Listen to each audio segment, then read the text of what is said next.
চলো guys, this is my car. Guys গাড়িটা কেমন লাগে দেখুন, গাড়িটা কিন্তু ধোয়া হয় নাই বোধহয়। ভাই চলে এসেছে, এরকম বাবা আছেন বাসায়। ভাইকে গতকালকে আমি ভিডিওটা আপলোড দিতে পারি নাই, রাত 3টার সময় বাসায় ঢুকছি গাইস। তারপর ঢুকে ভিডিও আপলোড কিভাবে করবো কোনো অবস্থাতে কিছু বলছিল না। ঠিক আছে গাইস, ও অনেকগুলো কাজ ছেড়ে আসছে। গেট লাগাই ভাইয়া। Hello everyone, welcome to my new blog. কেমন আছেন সবাই? আই হোপ সবাই ভালো আছেন, আমি ভালো আছি। তো আজকে রেডি হলাম, যাচ্ছি আমরা সিলেটে। তো রেডি বলতে গিয়ে আমি সচরাচর সব সময় এক রকমের রেডি থাকি। তো আমার লোকটা আপনারা দেখতে পারতেছেন, উপর থেকে দেখে নিন। আমি এরকমই সবসময় রেডি থাকি। তো সিলেটে যাচ্ছি মা আর আমি, ভাই। তো আমরা তিনজন যাচ্ছি, মা, আমি আর ভাই। যাওয়ার কারণ হচ্ছে মায়ের চেক আপ করাতে হবে। আপনারা জানেন যে আমি এভার কেয়ার চেক আপ করাই সবসময়। তো এবার কেয়ার যাচ্ছি না, এবার সিলেটে ইবনে সিনাতে আমরা করে নেবো চেক আপটা। তো এখানে ভালো সুবিধা আছে। তো এদিকে বাবাও আছেন করে, আমরা এখন বেরিয়ে যাবো। আমাদের গাড়ি টাড়ি সব রেডি আছে, বাইরে আছে। তো এখন আমরা বেরিয়ে পড়বো। মোটামুটি বেজে গেছে 2টা। কটা সময় ডাক্তারবাবু সিরিয়াল দিতে? হ্যাঁ, 3টার থেকে ডাক্তার সিরিয়াল নেয়া।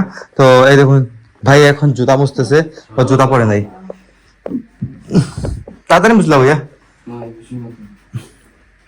দেখুন ও এখন টাইম পাইছে, ওর জন্য কিন্তু আমরা 1 ঘন্টা ধরে বসা, কিন্তু এখন মতো রেডি, এই মাত্র ও রেডি হইতেছে। আমরা অনেক আগে রেডি হয়ে বসা। আমি তো যাই গাইজ, আপনারা জানেনই, সকাল সকাল রেডি হয়ে আমি দোকান টোকান খুলছি, অনেক কাজ করছি, কাজ টাজ করে দেন আসছি ঘরে। আবার রেডি হয়ে এখন বের হবে। কিতা না বললেন তুমি ভিডিও তো এটা না বললেন না, এটা মানে হ্যাঁ গাইজ আমি অনেক তাড়াতাড়ি রেডি হয়ে থাকি। এই দেখুন কিতা ওইটা তুমি আম পাতা দেবো এটাই। ও আচ্ছা, ও বুঝছি গাইস, আম পাতাটা দিবেন বুঝতে। বাবা এখন পান টান খাবে, পান টান খেতে হবে। রান্না বান্না শেষ মিনিট খাইবা কিতা? সব আছে জানি। হ্যাঁ তো গাবো পারি না রে গাইস, এখন আমরা বেরিয়ে যাবো। ও সাক্কর তো রেডি নাই, সাক্কর তো জুতা পড়ছে না। সরে দাও ভাইয়া। গাইস আমরা বেরিয়ে পড়লাম এখন। দেখুন বাবা যাচ্ছেন না, বাবা দোকানে চলে যাবেন, আর আমরা 2 ভাই আর মা যাবো। দেখুন আমাদের গাড়ি রেডি, দেখুন গাড়ি বাইরে, গাড়ি রেডি করা আছে, গাড়ি রেডি। সরে দাও ভাইয়া। চলো guys, this is my car. Guys গাড়িটা কেমন লাগে দেখুন, গাড়িটা কিন্তু ধোয়া হয় নাই বোধহয় আজকে। দিস ইজ মাই কার। গাড়িতে উঠবো এখন। চলো উঠে যাও, মানে উঠে যাও বাবা, যাই জানি। আরে তোমার তো গলা মাইতে মনে। গাইস আমরা বেরিয়ে পড়লাম, অলরেডি অন দা ওয়ে। আর মাকে দিয়ে প্রথম ড্রাইভ সিলেটে উঠতেছে যাত্রা, আমাদের গাড়ি নিয়ে বেরিয়ে যাবো। না কোনো কাছে না, আমার লাগে তো আর কিছু না। গাইস বাবা মা গেছে, কিন্তু আমার সাথে তো যাওয়া হয় না। আর ভাইয়ের তো আমার সাথে যাওয়া হয়েছে সিলেটে, গাড়ি কেনার পরেই প্রথমেই ও গেছে সিলেটে, নাকি ভাই? যাই হোক, তো আমরা অমদাবাদে রাস্তাতে আছি, তো পৌঁছে যাবো ঘন্টা 1.5 মধ্যে। আমরা মায়ের চেক আপ সব শেষ করে নিলাম। আমরা ছিলাম এখন ইবনে সিনাতে, এটা হচ্ছে ঋষিদুল বাজার সিলেটের। যাই হোক, তো সব কিছু শেষ করে নিলাম, অপেক্ষা করতেছি আমাদের গাড়ি কোনো পার্টি গেছিল কোথাও, আসতেছে। তো সিলেট শহরটা গাইজ আমার অনেক আগেরই চেনা, পরিচিত, ভালো লাগে সিলেট আসলে আমার সবসময়ই। তো এখন যাব আমাদের এক বোনের বাসায়, কাজিন সিস্টার মেজদির বাসায় যাব। চলে এসেছে আমাদের গাড়ি, পাস করবে। যাও তো, ওটা গাড়িতে তো গাইস, আমরা এখন যাব মেজদির বাসায়।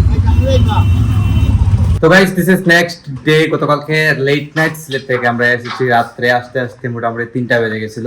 তো 3টা বাজার কারণ ছিল কি, একদম রিপোর্ট দেখিয়ে সবকিছু করে কিন্তু আসছি, না হলে কিন্তু আমাদের আরেকদিন যেতে হতো। তারপর চলে এলাম রাত 3টায়। তো শুট তেমন একটা নেই নাই, তারপর কিন্তু আমরা ডাক্তার দেখাইয়া আমাদের কাজিন সিস্টার মেজদির বাসায় গিয়েছিলাম আর কি। তো ওখানে জায়গায় কোনো শুট টুট নেই নাই, তো অনেক ঝামেলায় ছিলাম, তো দৌড়াদৌড়ির মধ্যে চলে গেছে সব কিছু, শুট নিতে পারি নাই। তো সরাসরি আজকে সকালেই আবার ক্যামেরাটা অন করলাম। গতকালকে আমি ভিডিওটা আপলোড দিতে পারি নাই, রাত 3টার সময় বাসায় ঢুকছি গাইজ। তারপর ঢুকে ভিডিও আপলোড কিভাবে করবো কোনো অবস্থাতে কিছু বলছিল না। তারপর ভিডিও কিন্তু কমপ্লিটও হয় নাই। তাই আর আমি আপলোড দিই নাই। তো আজকে 2 দিনের একটি ব্লগ আপলোড দিয়ে দেবো। সমস্যা নেই, কি করবো গাইস, কিছু করার নেই, ঝামেলাতে থাকি। তো যাই হোক, তো এদিকে মা দেখুন প্রসাদ মাখিয়েছেন, এখন প্রায় দামি প্রসাদ মাখিয়েছেন, প্রসাদ দিবেন হাতের দেয়নি মুখ করলাম গাইস, মা খাইয়ে দিবেন প্রসাদ আমার খাইয়ে দিবেন।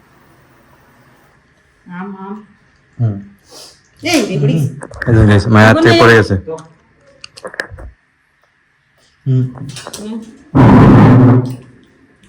প্রতিদিন গাইস যেভাবে প্রসাদ খাই দেন, তারপর আসলে বৃহস্পতিবার আবার লক্ষ্মীর ভোগ হয়। তো আমাদের গাইস প্রতিদিনই একটা না একটা ভোগ হয়, সেটা সম্পর্কে আপনার অবগত আছে। এদিকে আজকে রান্না নাকি তাও মানে খাই যাবি দাদি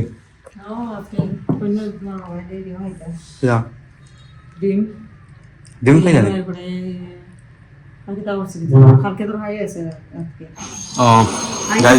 সাক্ষ্য আইছে গাইস, গেটে শব্দ শোনা যাচ্ছে, সাক্ষ্য চলে এসেছে। সাক্ষ্যকে ডাকতে ডাকতে এখন আসছে।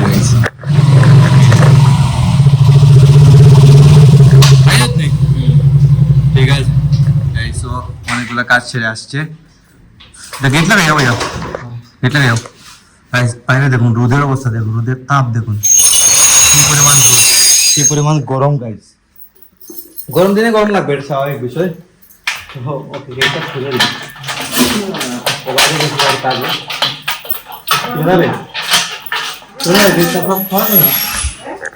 কি জানছিস? বাসা তো গরম না গাইস, আমাদের বাসায় কিন্তু একদম গরম নাই, বাসা কিন্তু একদম ঠান্ডা। বাইরে গাইস প্রচন্ড গরম।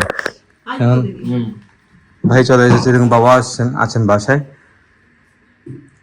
ভাইকে প্রসাদ খাইয়ে দিচ্ছেন, আমাকে যেভাবে খাইয়ে দিন। স্নান টান করছত নি?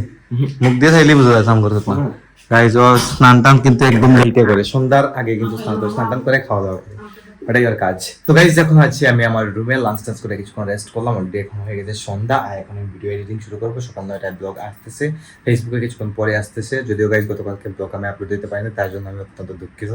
যাই হোক, তো আজকে ব্লগটা আমি এখানে এন্ড করে দিচ্ছি। আপনারা আমাকে ফলো করতে চাইলে আমার ফেসবুক ইনস্টাগ্রামে ফলো করতে পারেন। আমার ফেসবুক ইনস্টাগ্রাম লিঙ্ক ডেসক্রিপশনে পেয়ে যাবেন। এন্ড আই হোপ আজকে ভিডিওটি আপনাদের ভালো লেগেছে। ভিডিও ভালো লাগলে অবশ্যই লাইক করবেন, কমেন্ট করবেন, শেয়ার করবেন, এবং চ্যানেলে নতুন হয়ে থাকলে সাবস্ক্রাইব করে আমাকে সাপোর্ট করবেন। তো দেখা হচ্ছে নেক্সট ভিডিওতে। ততক্ষণ ভালো থাকুন, সুস্থ থাকুন। Thank you so much for watching.